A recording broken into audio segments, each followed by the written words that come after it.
98.3 WISS. Real news and great conversation in Oshkosh. Here's your Daily News Roundup. For 98.3 and 96.5 WISS News, I'm Lisa Hale. Cooks are prepping, baking, chopping, and dicing as the Thanksgiving feast nears. No one wants food poisoning on a holiday weekend, so Morgan Peterson, environmental health specialist with the Winnebago County Public Health Department, recommends keeping food safety top of mind, starting with the basics. Hand washing. Washing your hands, that's always the biggest thing we want to push, especially during this season in general, cold season, all of that. Washing your hands for a full 20 seconds, having the kids that you're cooking with wash their hands for a full 20 seconds as well. Beware of cross-contamination. What you kind of see in a lot of home kitchens, especially when you have a lot of cooks in the kitchen, is not knowing where raw items are being placed and not knowing that you need to, completely clean and sanitize that area, especially when you're working with turkey or Peterson recommends using household bleach to sanitize surfaces, sinks, and utensils. Her next piece of advice is to use your meat thermometer. Take a temperature of the turkey in the thickest part, of the breast of the turkey or somewhere like that. That's where you'll get that true internal temperature of the meat. Speaking of getting food up to temperature and keeping it safe, Peterson said managing a buffet is as simple as keeping the hot foods hot and the cold foods cold, and then refrigerate foods that have been sitting out for 2 hours. We do recommend kind of the 2-hour timeline, especially for items that should be, cold held or kept below 41. Usually 2 hours leaving it out, but make sure it gets into the fridge within that timeline is fine. Peterson added, food can easily harbor bacteria that can make people sick when it enters the danger zone between 41 degrees Fahrenheit and 135 degrees Fahrenheit. Check out the infographic on the Winnebago County Public Health Department social media pages for Thanksgiving tips and tricks. On this Thanksgiving Day, it's also important for us to remember the indigenous peoples of our area. Here's Savannah Tomei Olson. It's Native American Heritage Month, and advocates are working to reframe how Wisconsinites understand history, power, and culture. About 144,000 people across Wisconsin identify as Native Indian or of Alaskan heritage, according to the 2020 census. Many of them belong to one of the state's 11 federally recognized tribes. But Nancy Jo Hauk from the American Indian College Fund says Indigenous voices often aren't heard by the masses. The fund has launched a new campaign that highlights significant contributions to our culture that came from Native people. Scientists who have developed and produced really great things, the original regenerative farming, the Three Sisters crop planting, rocket technology, and the patterns of our ecosystem, all of that Native people have influenced hugely. Indigenous people are more likely to have economic disadvantages. 27% of Native kids in Wisconsin live in poverty, compared to 8% of all Wisconsin children. The Trump administration is working to institute a funding freeze that the Brookings Institute reports would impact $24 billion to tribal nations' businesses and programs. Since 2018, the federal government has awarded Wisconsin tribes $2.8 billion in funding. The Brookings analysis found about $750 million of that has been paid, but the funding freeze puts $2 billion in jeopardy.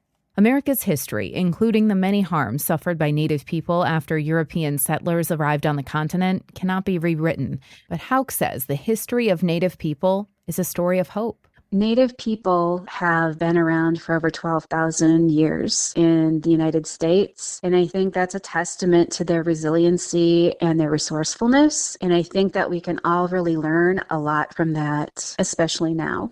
I'm Savannah Tomei Olson. This is Civic Media News. U.S. Surgeon General Vivek Murthy once said, while loneliness has the potential to kill, connection has even more potential to heal. One initiative designed to combat loneliness is finding success in Wisconsin. It's called the Community Living Room. The Community Living Room offers a healing space where people are seen, heard, and valued as they are.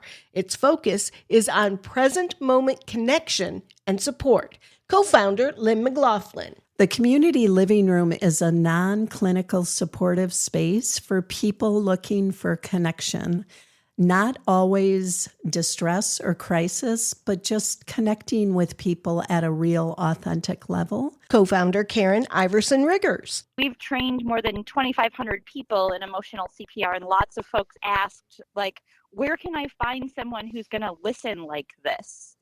And so that's part of where Community Living Room came from, was creating a listening space without judgment, without fixing, without plans, just being present with each other. And she says it's working. This project is phenomenal at reducing both emotional distress and social isolation and loneliness. McLaughlin emphasizes that there are no monetary requirements to use the community living room. So there's no need for an appointment, no insurance, no diagnosis, no label, so to speak. It's open to all human beings that have a heartbeat and breathe. The Community Living Room has a brick-and-mortar space in Appleton, offers pop-up living rooms in libraries and other public-facing community spaces throughout the state, and virtual events. See our story at civicmedia.us for more information. I'm Lisa Hale for 98.3 and 96.5 WISS News. For news anytime, visit WISS.FM. Another loss for the Milwaukee Bucks. Hi, I'm Mike Clemens with sports. Basketball, the Milwaukee Bucks came close, but could not finish, losing on the road in Miami to the Heat, 106-103. The Bucks have now lost 6 in a row. Before the game, it looked as if Giannis was close to making a return after missing the past 4 games with that strained left adductor. Head coach Doc Rivers asked if he thought Giannis was ready to play. No, I was not in favor. I was very happy we decided what we decided. I was very uncomfortable with it. He really wanted to push, and that's who Giannis is. I was very happy with our medical team today. They decided at the end of the day, let's wait. And I, obviously as a coach, I can't get involved but so much. But I told Giannis that this morning that it should be a no tonight. And then the medical team told him as well. That's the Bucks head coach Doc Rivers. With sports, I'm Mike Clemens. Mostly cloudy and a bit breezy with a little blowing snow today. Our high in the upper 20s to low 30s. Tonight, partly cloudy, will drop into the upper teens to low 20s. Tomorrow, sunny with a high in the mid to upper 20s, and we are looking at the potential for heavy snow by Friday night into Saturday. I'm meteorologist Sean Cable. That's your daily news roundup for 98.3 WISS in Oshkosh.